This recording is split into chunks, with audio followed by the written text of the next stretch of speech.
Where do we want to start, Ben? Just start at the top and then go down. You Well, want me to start well, with the game that's day well, game? that's. I think Do you we want to should go to the start. CW first? I think we should start with what on the 6 games that I have is the only ranked matchup. USF versus Miami. Can Okay. USF continue it? But I'll let you take it away here. All right. Well, we're going to CW. We're going to USF Miami. Can USF continue it? I think at this point, even if it's weird because like they can punt on this game now, right? Yeah. They have their win even if Florida sucks and is like actually 6-6. Still a win in Gainesville means a lot to the committee, and USF also 34-7 against Boise, who was a top 25 team. But there was a lot of poll talk this week. All right, a lot of I hated this. The AP poll's awful. Haley Sawyer, obviously if you're a college football fan, you saw her talk about it. She is a USC beat writer.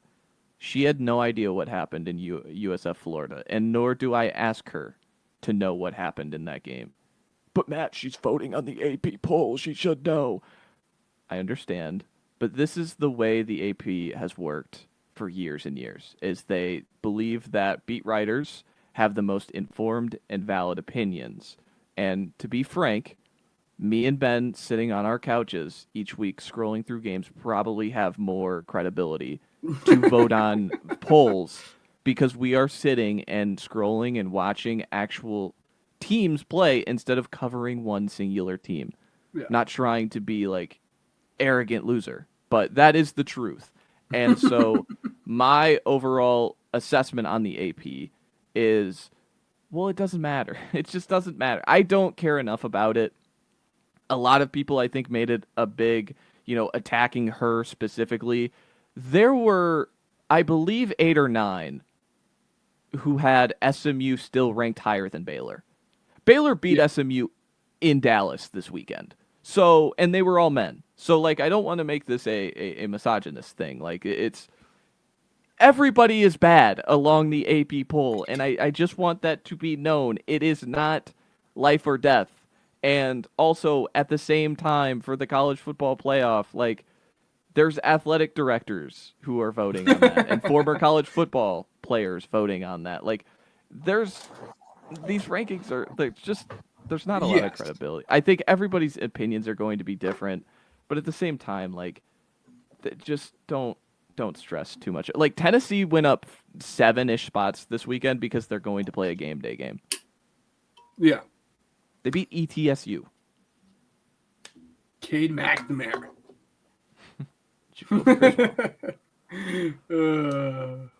But no.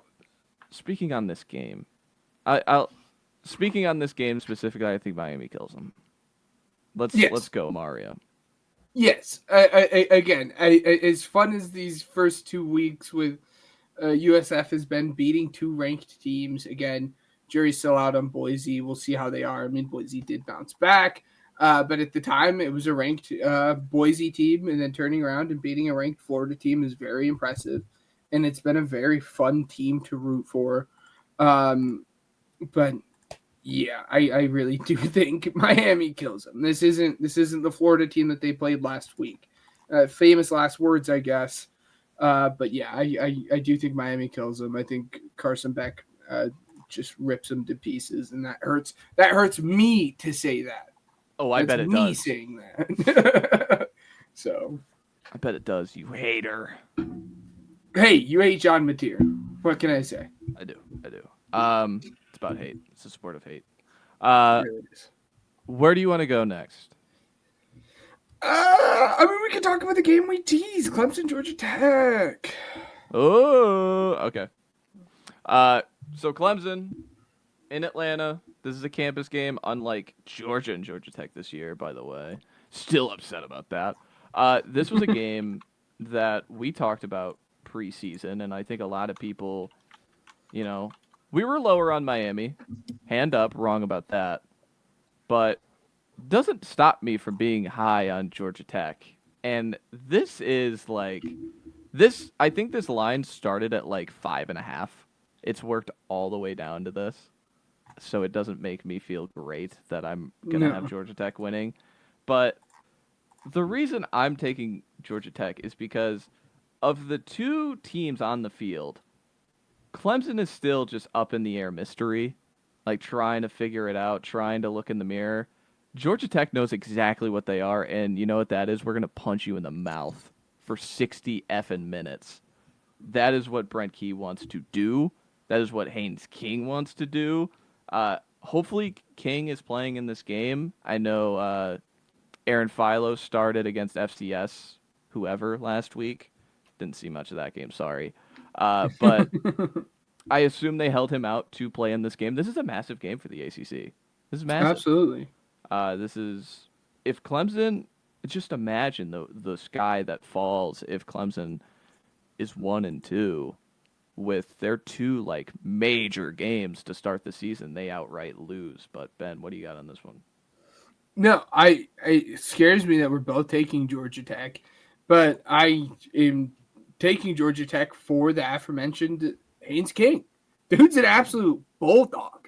He's he's a treat to watch, and as you said again, this has huge ACC implications right now. And I could be forgetting a team, but it looks like it's going to be a 3-team race there in the ACC between SMU, Clemson, and Georgia Tech. And I mean, this could be a big deciding factor on who's going to be playing in that game. Again, it could be a rematch as well. We'll see. But I'm going Georgia Tech here. I like it. That's fun. I'm excited for that one. Yes.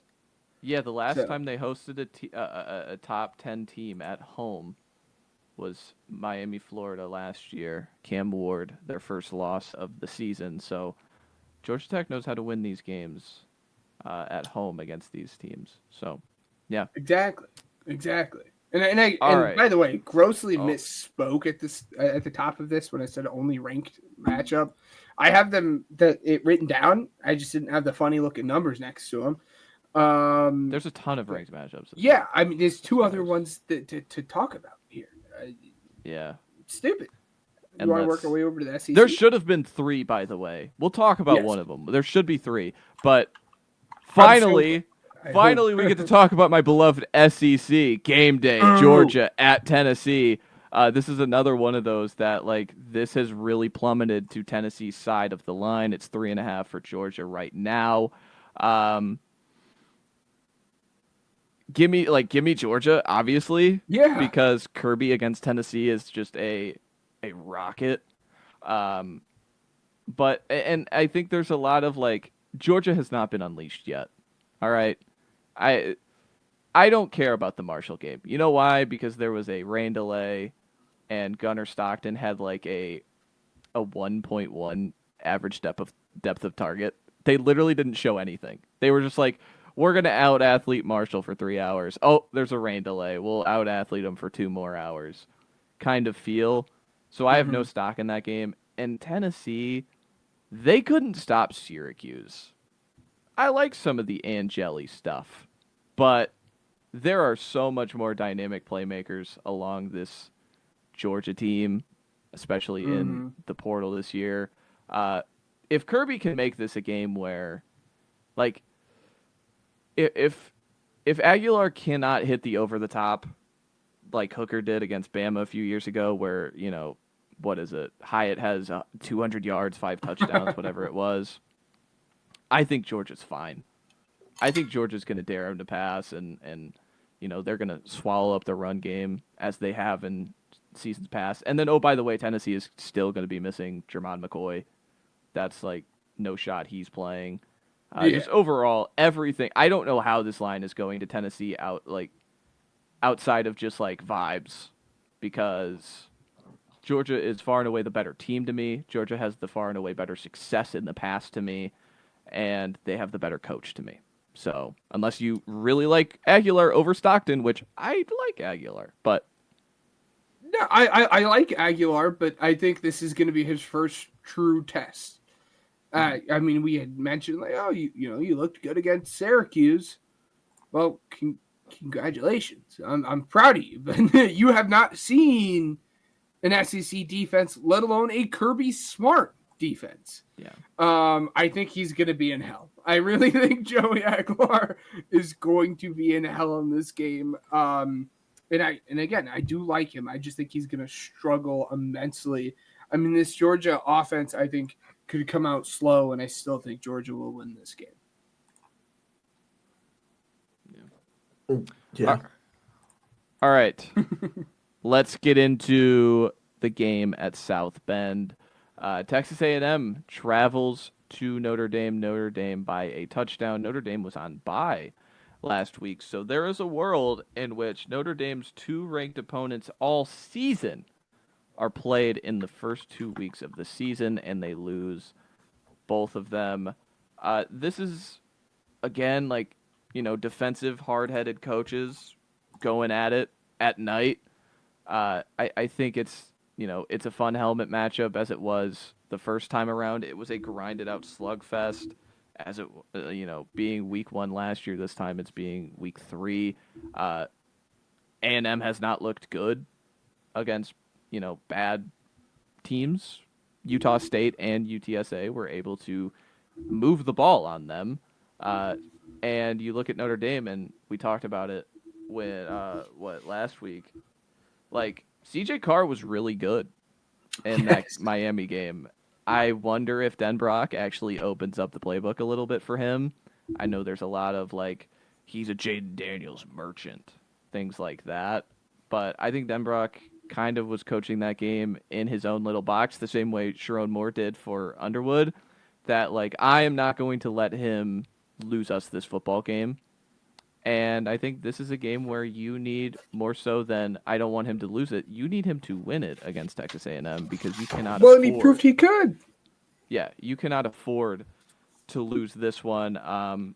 Marcel Reed, he is what he is, especially through 2 weeks. I don't need any takes on him. But the biggest thing is, if Miami's receivers were able to create separation against Notre Dame's man coverage, Casey Concepcion, Terry Boosie, those guys are electric in open space. So if Reed can make some throws down the field against this Notre Dame man coverage, which they're going to get, watch out. I think A&M could score in this game. I think A&M could absolutely score in this game. I mean, you wouldn't, this would have shocked me going into the season that this would have been my question more than anything. My question isn't, does CJ Carr have what it takes? It's, does this offense have what it takes to be able to get their best player up to speed and actually make an impact in Jeremiah Love? Because we didn't see it when they played Miami. It was shocking. I mean, Jeremiah Love is one of the best players in college football, and I don't want to say abysmal, but he had very, very little impact. So can Notre Dame stay in this game and limit those big-time plays from Texas A&M and those receivers to give Jeremiah Love a chance to actually put an imprint on this game and show to everyone in the country why he is the best running back? And that's really the thing I'm going to be looking for. And even if it's not working early on, please, for the love of God, continue to stick with it. Again, we're talking about this guy because he is so good. Don't shy away from it, even if you're down. Let him make an impact on the game. I'm going to be interested to see how that offense does if they start out down. That being said, it hurts me. I want to pick Notre Dame because I do love Jeremiah Love. I do love CJ Carr. But I'm going Texas A&M here, man. Yeah, one last thing on the A&M offense. Le'Veon Moss, Ruben Owens, 25 total carries combined for each of them. I think this is a game where they're going to lead into the run game to set up those man coverage pass looks. And if you remember, Miami was able to have some long sustaining drives because they ran the ball right through the teeth of Notre Dame's front. I'm taking Notre Dame out of spite, but I don't hate the Aggies in this spot. I really don't. It comes down to Marcel Reed's arm, as every game of the season likely will. But yeah, let's get into my last of the five, and then we can get into some notable games, because I actually brought some notable games this week. I haven't the last few weeks. I'm so because I can't miss out on some of these stuff. But let's go to Baton Rouge under the lights, Florida at LSU. This was certainly going to be the game day game, and then Billy Napier pissed down his leg. Womp womp. LSU is where I'm going to start. They have been alarming as Clemson to me, because they have 40 total points in 2 games against Clemson, who's good, and Louisiana Tech. So we got to see this offense kind of break through for me to trust it as one of the offenses in the country. It's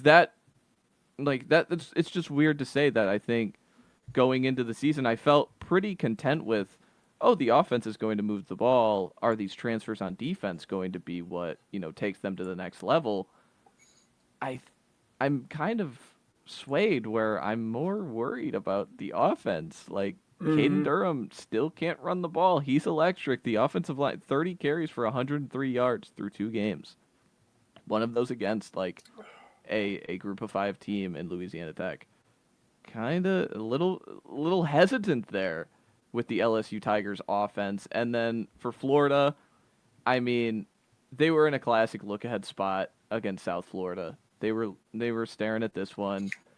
It doesn't make this one any easier. I'm not saying that, because now there's 0 margin for error, because I think before you could have lost this game to LSU and still been top 15 ranked if you beat USF, but you didn't. So now you're unranked, and you can only plummet even further if you lose. But I don't think I will be able to quit Florida, just because I believe in the quarterback talent so much and their offense. I'm going to take LSU, Florida plus the points. Don't love it. Even with, Dallas Wilson, the 5-star freshman receiver, still in a boot, still not playing, still not practicing. But I think this is a spot where Florida keeps it close, scores some, big play. This was a game last year where LSU had 40 more, or 35-ish more offensive plays than Florida. They could not hit explosive plays on this Florida defense last year. Wonder if they can this year in Baton Rouge. Yeah, I think this is going to come down to a little bit more of that classic SEC defensive battle, kind of a little bit of shades of what we had seen against LSU and Clemson the first week of football. And it's really a matter of what offense breaks through. And for that reason, I'm going to go LSU, because at least they've proven a little bit. And I like the pieces that they have outside of the quarterback. Because as you said, it's easy to get excited about that Florida offense because of DJ Lagway. But outside of DJ Lagway, they're still figuring a lot of pieces out. And it's crazy for me to say this considering who it is, but I like LSU's head coach more. I really don't like Brian Kelly, but I like him more than I like Billy Napier. That's for sure. So I'm just, again, I'm going with the pieces on offense that I like more, and as hard as it is to stomach, the coach that I like more. So I do have LSU winning this one, and I just wouldn't even touch the spread. I just hate it. Absolutely, on either side of it. I'd stay far away and just not place any money on it at all. This is also a fun rivalry. This is these two schools do hate each other. So I always love to kind of throw that out there, that there's some hate here. Yes, absolutely.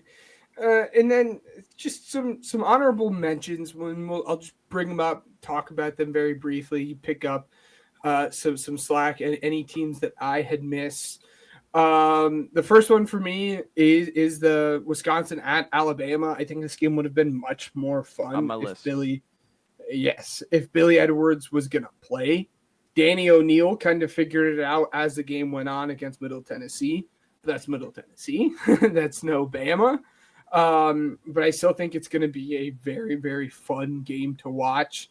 And then pivoting to Friday night football, Kansas State versus Arizona. I don't think Arizona is going to even be in a place to compete for the Big 12 here, but I think this could be the knockout punch for K-State. I mean, K-State has looked bad. If they lose to Arizona, they're just completely out of it now at this point.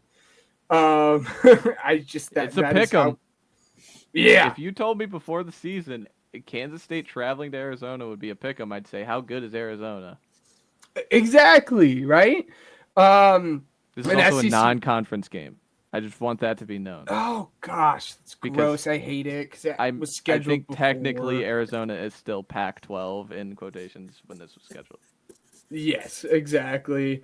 I have an SEC battle, Ole Miss versus Arkansas. Again, it's just gonna be your SEC games. It's gonna be really, really interesting. And then the last one, I just had to throw it in here because of the history, not between the two actual teams, but because of the history of the mascots. Ohio is playing OSU. The last time you went a different way. Okay. Yes. Ohio is playing OSU. The last time that had happened, Ohio's mascot had brutally attacked Brutus, and like it was supposed to be a joke, but like actually like started like throwing haymakers at Brutus the Buckeye, and the guy that was the mascot for Ohio got like kicked out of the school completely for assault. Again, I think OSU is going to run away with it, but I just think it's just a funny little like tidbit in history between the two and the the mascots hating each other. But what are some notable games that you'd like to touch on briefly?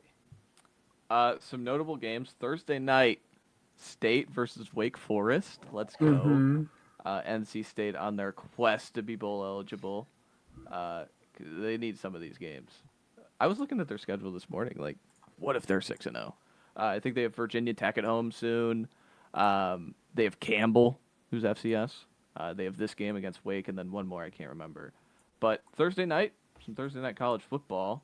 It's always a fun time. I had K-State, Arizona on mine. I had Wisconsin, Bama on mine. I had the backyard brawl, Pittsburgh versus West Virginia. Even if West Virginia might be in the bottom 3 of the Big 12 with UCF and Oklahoma State, this is still a game they want to win. This is still a game they've won in the past.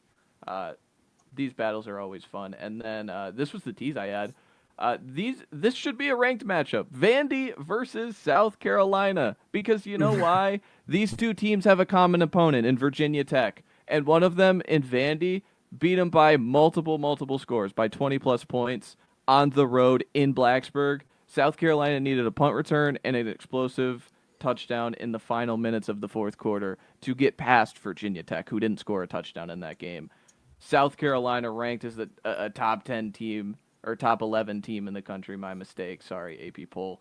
I think this is a game Vandy could get them. All right, Vandy could get them. The spread is 4.5, so that's a fun one. And then this is the one I thought you were talking about: Duke at Tulane. Mensa coming to New Orleans.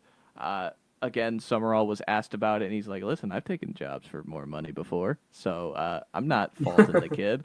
But I think this is a chip on the shoulder for Tulane because they need it in the American. I'm pretty sure they face South Florida this year, so to get a big non-con game like this against Duke, and it is a big non-con game when you face any power opponents for these group of 5 teams, it is a big one.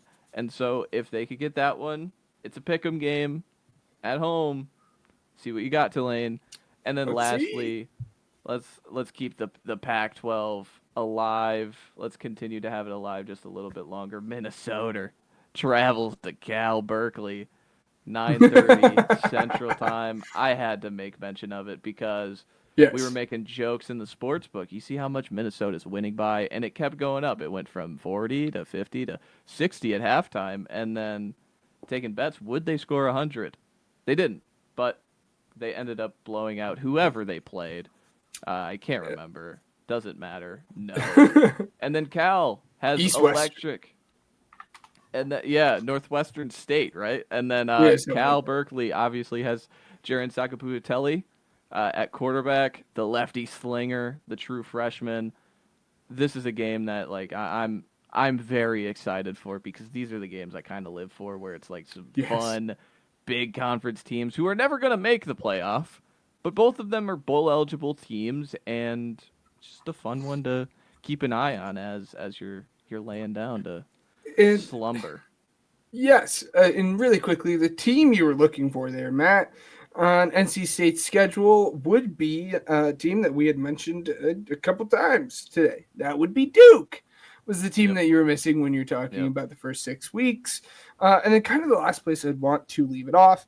Everyone was really sad when the Pac-12 disbanded, mainly for one reason, and that was because we could no longer get Pac-12 after dark. Well, now we got Big Ten after dark. We have Michigan State traveling all the way over to USC, and that kickoff time is at like 11 o'clock at night or something. It's not this week. I know that. Yeah, it's not this week, but like that's going to be like an 11. I think it's like 11 o'clock at night or something. So give me that. Who needs Pac-12 at night when you got Big Ten at night? I'm also, so far here for it. I missed something. I'm all in on Mizzou. I think Bo Perbula's good. I think the offense is that good. First half for Bo was bad, man. I think I'm in. I'm in. I like their schedule. I think they have a nice one this week against ULL, Louisiana Lafayette, and then they get South Carolina at home next week. So we're circling Mizzou. All right, I'm in. All aboard the Hardy train. I'm in. They don't leave the state. They don't leave. I think I mentioned this when we talked about the Kansas game. They don't leave Missouri until at Auburn in the middle of October. It's crazy. In that stretch, they get ULL, as I mentioned, South Carolina next week, UMass, and then October 11th, they welcome Bama. So, huge. But yeah, hey, there you go. It's a podcast for the week. Hopefully you guys got pumped. Hopefully you enjoyed that video. We really appreciate you clicking on this video. Make sure to like and subscribe. That always helps us out. And remember, check out our links in the description. And Wednesdays, 9:30 Eastern, 8:30 Central Time, live over here, talking ball, interacting with the chat, having some fun. So you wouldn't want to miss that. But that's all for me. And until next time, roll that outro.